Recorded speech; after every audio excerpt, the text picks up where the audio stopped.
Assalamualaikum warahmatullahi wabarakatuh. Halo semuanya, berjumpa lagi dengan saya di channel Gopin IT.com. Channel yang dimana membahas tentang seputar teknologi komputer. Oke teman-teman, di pertemuan yang ke-30 ini saya akan membahas tentang mengenal lebih dalam apa itu arti dari Device Manager. Bagi teman-teman yang penasaran, simak videonya sekarang juga. Oke teman-teman, di sini saya sudah masuk ke tutorialnya. Baik teman-teman, yang teman-teman lihat di layar tampilan komputer atau laptop saya ini, saya menggunakan OS atau Windows 11. Bagi teman-teman yang menggunakan Windows XP, Windows 7, Vista, Windows 8, Windows 8.1 maupun Windows 10, itu sama saja. Jadi ada sedikit perbedaan dari tampilannya saja ya teman-teman, atau dari sistemnya. Oke teman-teman, di sini saya akan menjelaskan bagaimana teman-teman bisa mengenal lebih dalam tentang Device Manager. Oke teman-teman, kita langsung saja cara mengeceknya seperti apa. Teman-teman bisa pilih file explorer yang ada di sini, atau bagi teman-teman namanya file manager silakan, atau pengelola file juga silakan. Langsung saja di sini klik kiri pada mouse teman-teman. Oke teman-teman, ini sudah tampil. Bagi teman-teman yang tampilannya berbeda di sini, itu nggak masalah. Yang penting teman-teman udah paham ya, seperti itu. Bagi teman-teman, caranya seperti ini teman-teman. Teman-teman tinggal pergi ke disk atau misalnya yang ada icon lambang ini ya, komputer ya, atau monitor. Tapi bagi teman-teman yang namanya bukan disk PC, pakai nama teman-teman itu nggak jadi masalah ya. Mau pakai nama yang lain juga nggak masalah. Yang penting tujuannya ke disk PC, seperti itu. Baik, di sini klik kiri dulu blok di disk PC ini. Kemudian klik kanan pada mouse. Setelah itu, bagi teman-teman yang tampilannya tidak seperti ini daftarnya, misalnya contohnya teman-teman seperti ini, nggak jadi masalah ya teman-teman ya. Oke, langsung saja ke bagian atas ini. Ini namanya manage atau manager atau manajemen. Klik kiri pada manage. Tunggu sebentar. Agak sedikit lama. Oke, tampil. Nah, teman-teman, ini namanya komputer manajemen atau manajemen komputer. Nah, di sini kan saya tujuannya ingin bukan memberi ya, ingin memberi sedikit lah ya. Apa itu Device Manager? Nah, nanti teman-teman pergi ke ini nih, tulisannya Device Manager.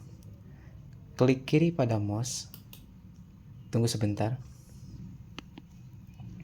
Nah, teman-teman di sini banyak sekali nih yang sudah teman-teman install pakai, atau ini perangkat keras ya. Perangkat keras pada komputer atau hardware. Jadi, Device Manager itu adalah pengelola perangkat yang yang sudah dibawa oleh sistem operasi Microsoft Windows. Jadi bawaannya ya, bawaan Microsoft ya, bawaan OS seperti itu. Microsoft OS sama aja. Yang digunakan untuk melihat, mengelola, dan mengontrol seluruh perangkat keras, yaitu hardware, yang terpasang pada komputer. Nah teman-teman, alat ini memudahkan pengguna dalam memperbarui driver, mengaktifkan atau menonaktifkan komponen, dan memecahkan masalah. Yang dimaksud adalah troubleshooting. Biasanya di komputer atau laptop kita sering terjadi yang namanya troubleshoot ya. Tiba-tiba layarnya biru atau tiba-tiba layarnya hitam. Itu sebenarnya terjadi pada software atau pada hardware. Biasanya kalau semisalnya layarnya biru, namanya blue screen, itu biasanya dari software.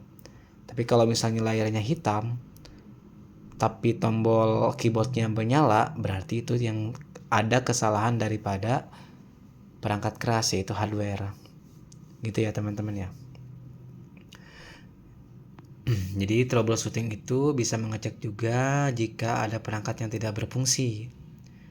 Fungsi utama daripada device manager adalah melihat perangkat, menampilkan daftar semua perangkat keras seperti kartu grafis, suara, keyboard, dan mouse. Nah, seperti ini nih.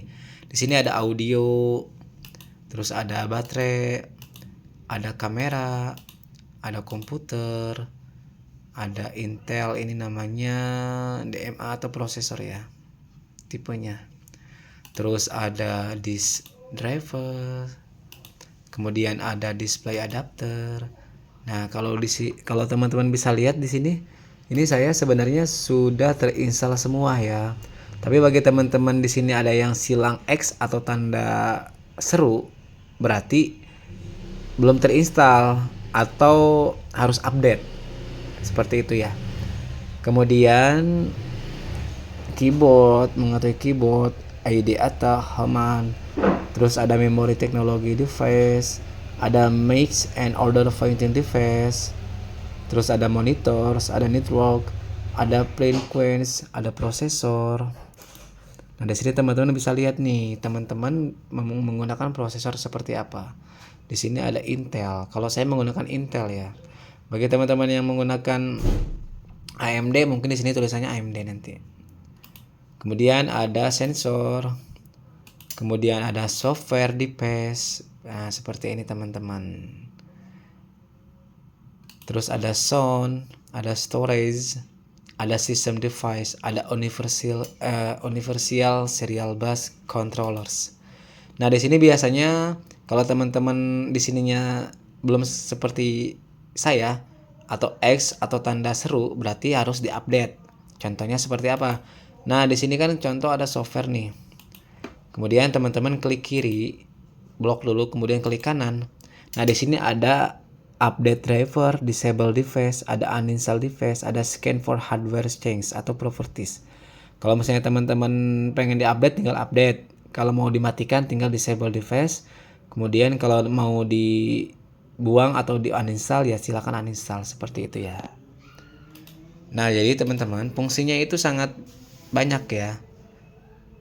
Memudahkan biar teman-teman tahu nih, tiba-tiba kok audio kita nggak berfungsi ya, speaker kita nggak berfungsi ya, kita bisa cek di komputer manager atau device manager. Kemudian apapun itu, mau itu mouse atau keyboard, bisa dicek di sini semua teman-teman. Jadi nggak perlu harus ke tukang servis atau ke tempat servis. Kalau kita tahu ya kita cek dulu. Kalau misalnya kita nggak tahu tentang komputer, ya nggak apa-apa, bawa aja ke tempat servis, seperti itu. Terus ada mengelola driver juga, yang tadi saya sebutkan, ada update, memasang ulang. Terus ada troubleshoot, tadi saya sudah jelaskan.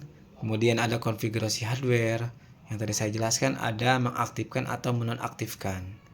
Kemudian banyak lagi manfaatnya ya teman-teman ya. Seperti itu teman-teman. Ini adalah manajer atau manajemen komputer atau komputer manajemen.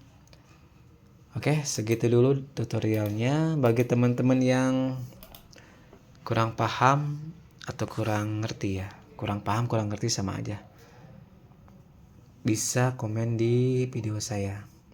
Oke, terima kasih. Assalamualaikum warahmatullahi wabarakatuh.